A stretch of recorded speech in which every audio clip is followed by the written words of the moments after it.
પૂરક પરીક્ષાને લઈ રાજ્ય સરકારનો મહત્વનો નિર્ણય। આજે જે પરીક્ષા લેવામાં આવી તેમાં વિદ્યાર્થીઓ જે પરીક્ષા આપવાનું ચૂકી ગયા છે તેઓની ફરીથી પરીક્ષા લેવામાં આવશે। રાજ્ય શિક્ષણ મંત્રીએ સરકારના નિર્ણય અંગે જાહેરાત કરી છે। રાજ્યમાં સાર્વત્રિક વરસાદને કારણે અનેક વિદ્યાર્થીઓ એવા છે કે જે પરીક્ષા કેન્દ્ર પર નથી પહોંચી શક્યા। સમગ્ર ગુજરાતમાં મુશળધાર વરસાદ વરસી રહ્યો છે। કેટલાય શહેરોમાં 10-10, 12-12 ઇંચ વરસાદ 24 કલાકમાં પડ્યો છે ને તમામ રોડ ઉપર પાણી ભરાયેલા છે। યાતાયાત સંપૂર્ણ બંધ છે। ત્યારે અમારી 10મા અને 12મા ધોરણની પૂરક પરીક્ષા બોર્ડની ચાલી રહી છે।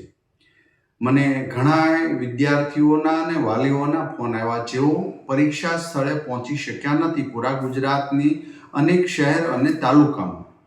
આદરણીય મુખ્યમંત્રી શ્રીના માર્ગદર્શન પછી બોર્ડ દ્વારા યાની કે શિક્ષણ વિભાગ દ્વારા અમે નક્કી કરવામાં આવ્યું છે પરીક્ષા પૂર્ણ થતાં જે વિદ્યાર્થીઓએ એક્ઝામ આપી છે તો રનિંગ રહેશે। એક્ઝામ એ જ ટાઈમ ટેબલ પર શરૂ છે।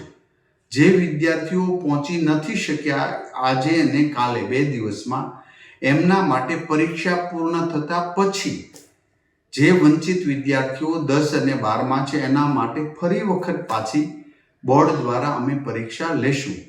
માટે 10મા અને 12મા ધોરણના દરેક દીકરા દીકરીઓ તમે ટેન્શન નહીં લેતા। તમારા માટે સરકારે સ્પેશિયલ વ્યવસ્થા બીજી વાર કરવામાં આવી છે કારણ કે આટલા બધા વરસાદની અંદર ઘણી સ્કૂલ સુધી પહોંચવાનું નામુમકિન હતું, પહોંચી શકાય એવી સ્થિતિ પણ ન હતી। એ બધી જ બાબતો ધ્યાને લઈ વિદ્યાર્થીઓના હિત માટે સરકાર દ્વારા બોર્ડ દ્વારા ફરી વખત વંચિત થયેલા વિદ્યાર્થીઓ જે 1 કે 2 પેપર છૂટ્યા છે એ ફરી વખત પૂરક પરીક્ષા લેવા માટે આદરણીય મુખ્યમંત્રી શ્રીના માર્ગદર્શન નીચે બોર્ડ દ્વારા નિર્ણય કરવામાં આવશે।